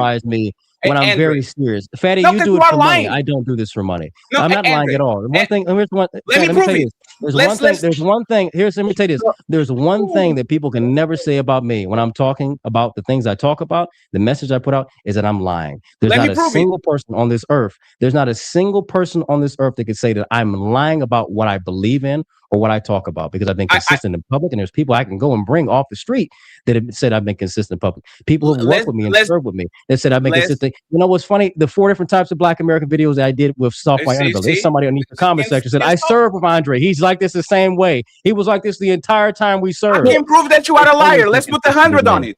Let's put 100 on it. I can prove it right now. I can prove it right now. 100 that you are a liar. I can prove it right now. 100 that you are a liar. You need to put any money that I'm a liar. I'm a liar. How? Go okay, Nora, can you share the screen? Remember when Andre did this? He was running from me. That's what he said. He was running from me. He didn't want to debate. I didn't say I was running from you. No, you said Fatty didn't want to debate, and now that I'm a big you never reached out to me again. No, hey, please. This is my messages to you in 2024, right? 2 or 3 years ago. You come around to set the debate. Hey, sir, 1 second, please. And Nora, if you can put us on the big screen instead of just the side thing, put it on the big screen so people home can actually see. Hey, you coming around to set the debate or what? This was July 2 of 2024. The next one. Hey, Henry, sorry for the written response. We have another call debate. Another one here. Hey, what's up, Andre? Let's do the debate between next week and last week of the month. Safe travels on July 24th. All the messages I send you, all of them. Hey, where you at? Where you at? Telegram, Fatty. Sir, you also messaged me on Telegram.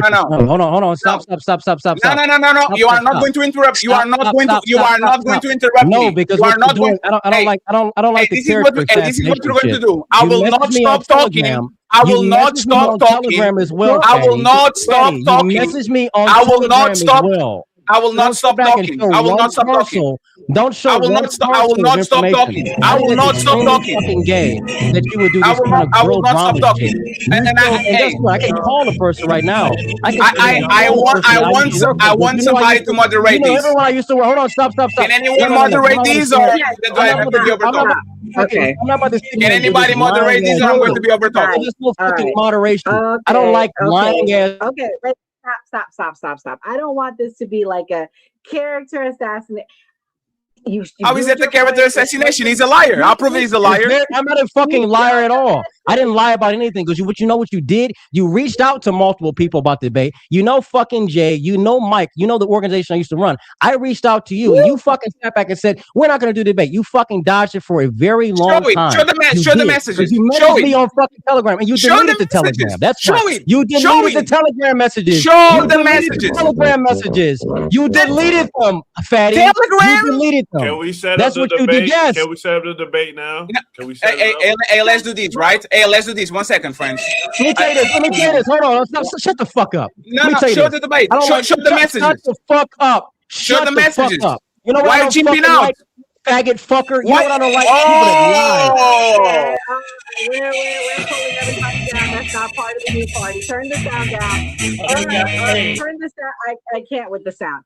This is the thing. I'm going to bring you guys back up. We're going to set up a debate. People that want to sit back and lie for the sake of character assassination. This is the problem.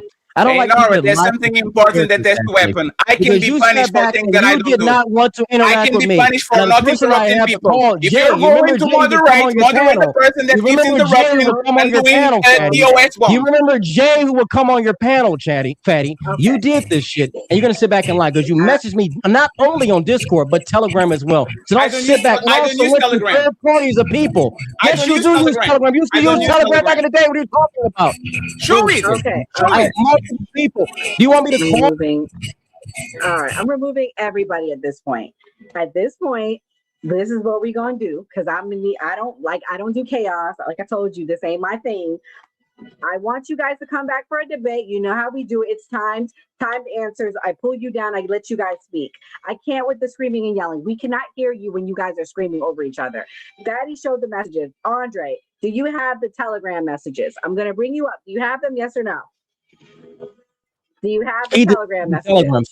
Stop. He deleted the Telegram. And I have multiple people that used to work with him because he knew the organization I used to work with, New Frontier. All right. He reached out and wanted to do the debate. I said, I'm down for it. He never connected with me to set up the debate. He never connected with me to set up the debate. He sent multiple messages throughout the year. I don't use fucking Discord like that anymore since then. What's my number then? Show my number. Here's what I don't like. Here's you have my Telegram. What's my number? You don't have to have your number to be on Telegram. You don't have to have your number to be on Telegram. So what's my ad? What's my ad on Telegram? What's my ad? You deleted the fucking Telegram message. No, what's my ad on Telegram? What is the name? Fatty, we have not interacted since then. Fatty, Andre already agreed to the debate. Do you agree to the debate? Play the music. Fatty, do you agree to the debate? Do you agree to the debate? So let me actually say this, right? I'm actually a little bit disappointed. I'm a little bit disappointed at y'all, and I'm going to explain why. Right? I will be nothing but happy to actually do a debate with y'all moderating. But this is the problem: a moderator needs to be fair from the beginning of the show until now. Andre, he's doing it. He's doing it most certainly. I'm gonna pull both of y'all down because we've been very fair. We don't have hold on, because come on, stop. Like it's enough with them. Like we've been very fair. I haven't pulled you guys down. The reason why I'm pulling you down is you guys are cursing, you guys are screaming. We can't have that. You already know how they are on YouTube. So Nora, what I don't here's what I'm gonna say. Here's what I'm gonna continue to speak. I don't like the character assassination. Can I finish your thoughts without being interrupted? No, you cannot talk. No, why you cannot talk? I'm talking. And this is why y'all not going to moderate the debate because instead of saying yes, you can finish, y'all don't say nothing. Every time. This is what happens every time. Every time. Anytime somebody black says something or is talking about something positive or giving a positive message. You have people that want to do this drama character assassination shit. I have people who can verify that shit that I used to work with, that Fatty knows, and have come on his panel, that knows that Fatty did not want to do the debate with me. This shit is so fucking gay because it does not take away from my points of what I'm saying. It doesn't prove that what I'm saying is wrong. It doesn't say that I'm lying, because I've never lied about anything when I've been very consistent in what I believe. And that's what he still has not proven, how I've lied about what I believe in. So all this bullshit of look at the Discord. You used to have Telegram, brother. That's the only thing I operated on for years. Discord. Anyone who knows me knows I always said Discord's gay. So all this bullshit of him trying to sit back and try to do, this is what happens to black men when we sit back and we talk. We get people who are either not from the community that want to sit back and say shit. We get people who just want to talk about drama, but never talk about the core issue. And he couldn't do that. So Fatty's an immigrant. There's no point of sitting back listening to immigrants anyway, because these people are never going to be consistent on the message at all. We have to be honest with that. I'll do the debate, but this fucking flip-flopping and this back and forth hasn't been consistent on the point, hasn't proven me wrong. I've been right this entire time on everything I've said. Notice how I didn't interrupt him. Notice how I didn't interrupt him. Nora, this is my problem with what's going on over here, right? I didn't break the OS. I didn't completely Nora, you are going to do it too, Nora. So Andrew can talk for 2 minutes and interrupted. And every time I open my mouth, I get interrupted. Is that what we're doing? Right? Because this is, I didn't broke the OS. I wasn't cussing nobody out. I didn't call Andre no cuss. So I said he's lying, and I show evidence. Since the beginning of the show, I've been very polite and very kind, and all he does is interrupt me. And then when y'all call somebody out, instead of saying, Andre, stop interrupting Fatty, y'all say, y'all doing this. Both of us get dropped. Both of us are cussing. Both of us. No, it's not both. It's this man. This man is not being polite. Every time Kamal talked, I tried to reason with him. I didn't want to be rude and all that. So this is why I'm actually a little bit shaky about the moderation thing, is because y'all not moderating. Y'all moderating both of us, like we both committing mistakes and cussing and crimes and this and that, when it's all Andre is doing. Andre, you right now are Candace Owens. You are telling a lot of things without evidence. I show evidence. I debated Andrew Wilson between the time I met you and now. I debated Andrew Wilson, Angry Man, Tommy, Anton Daniel. I debated the biggest figures, the smaller figures, and all that. Why would I run away from you? Like, you are nothing to me. I will stomp you out because you actually don't believe in what you say, right? Or you believe in what you say, you just don't know how you got there. So once again, if y'all want to set a debate, let's set the debate. Let's actually moderate people by what they do instead of putting us on a bundle and pretending that I'm the one violating, because I'm not. If you want to ass whoop, tell Nora to set it up and I'll whoop you like I'll whoop everybody else. Go ahead. Fatty, hold on. I'm not trying to interrupt you. I'm going to add myself and you to the screen. You go watch our Black Fatigue debate. It's very fair. It's timed. We will mute Andre. We will pull him down. We will pull you down to give you guys time. And it'll be very timed. And when your time is up, you'll get pulled down. I will make sure it's moderated. I wasn't prepared for this tonight. And I'm actually having technical issues. And Bray was supposed to help me and he left me. So Kamal, what's your closing thought? Wait, before I have him go. Fatty, are you done? Can I pull up Kamal? Did you say everything you had to say? Yes, I'm actually done, and he doesn't bet $100 because he doesn't have them. Sir, go on X and expose me. Put either my phone number on Telegram or my @ so I can see who he is, because he definitely wasn't talking with me. I don't use Telegram. Thank you very much. Come on, what's your closing thoughts? Fuck when any of y'all talk about it. I love this shit. God damn. Oh my goodness. Hey, I will say this though. Fatty and Andre, when y'all started arguing, I was the one playing the music. Yeah, I started playing this shit. All the music. Hey, when niggas start arguing up here, I'm playing all the funky music, all of it. You feel me? Nah, man. And I will say this. This wasn't a debate. It just turned into a debate. Right? It wasn't a fucking debate. It was character assassination. No, Andre, let me finish, please. Jesus Christ. Like, go ahead. Andre, Jesus. Come on, bro. I just said go ahead. Stop chimping out, sir. Stop chimping out. Let come on. You lied on my name. I don't like people lying on my fucking name. I don't like that at all. That's the problem. That's why I have a problem with you guys. Go ahead. Come on. Go. I want to get this over with. God damn. All right. Like I said, this wasn't a debate. It just kind of turned into one. So that's why the moderation was how it was. We wasn't prepared for this. We thought we was going to top on the top. And y'all niggas was doing so good. The first 30 minutes of this show, y'all go back and watch it. Oh, my goodness, it was so great. Everybody got their points out. Nobody was arguing. None of that shit. You feel me? Now, what I will say, though, right? Both people, I will say, Fatty and Andre, talking on the topics, y'all both make great points, right? I wish I would have had Andre would have had the chance to actually answer the one question I did have. He didn't have a chance to do it because it got all sidetracked. But I appreciate both y'all being on here. You feel me? I hope we got to a little bit more of an understanding. Probably not, though, because, I mean, shit. This shit was entertaining as hell, but the train derailed like a mug. I'll tell you that much. But shout out to Fatty. I appreciate you, Fatty. You done had me on a couple of your panels, bro. Let me know if you need me on some more of your panels, and hopefully we could go to full length, because every time I'm on there, it's like the shit get cut short every goddamn time. That shit be insane. You feel me? And Andre, I will say this. You were better on the panel this time than the last time we was on, because that shit went off the rails last time. This time, I felt you were keeping your head cool, you feel me, and shit like that. But at the end of the day, we do need a debate between you and Fatty, and we do need moderators, and we do need it to make it fair. You feel me? Now, y'all go follow the new party. You feel me? Hit the notification bell, hit that sub, hit that like. You know what I mean?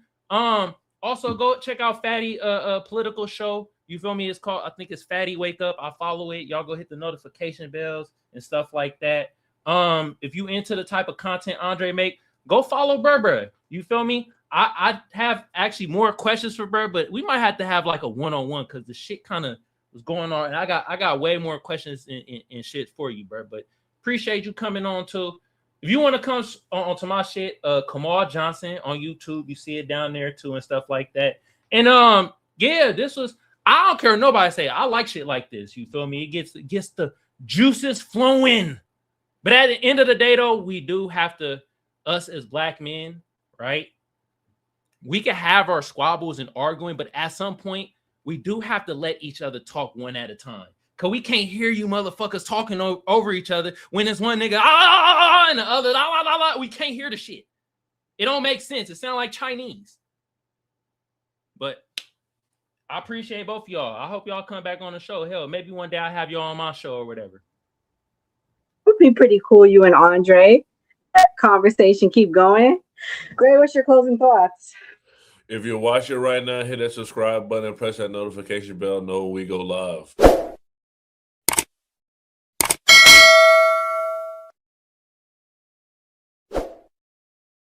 Great show. We'll have Andre and Fatty come back for a debate. It'll be timed. It'll be controlled. So it was just supposed to be a panel style, but Andre had already agreed to debate. Now Fatty agreed, so we'll have the debate. We do this every Monday through Thursday at 8 p.m. Eastern. Have a good night. Okay. Yeah, so I pride myself on integrity. I am very fair. Everybody that knows me will tell you that. I have admiration for Fatty and Andre equally. I don't see one over the other. I think both of them are superstars in their own right. So Fatty, this was not a setup for you. Andre, this was not a setup for you. I didn't know what either of them were going to say. This was an honest conversation, and it was going well. If both of them do agree to come back, we will have a timed panel. Y'all can go watch our Black Fatigue debate with Andre. It was very fair to Andre and to Simple Black Theory. So yeah, come back. We do this Monday through Thursday, 8 p.m. Eastern Standard Time. God bless. Good night and stay safe. Sisters, we shall not yield to tyranny. Our cause just, we will prevail. The fight for our rights. Buffs, ready for a journey back? Look at this encampment. The spirit of 76 is alive. Bobby, at this point, shame on you. Shame on you. Because we are being played as the American people. Our money is funding a war that we don't need to be in.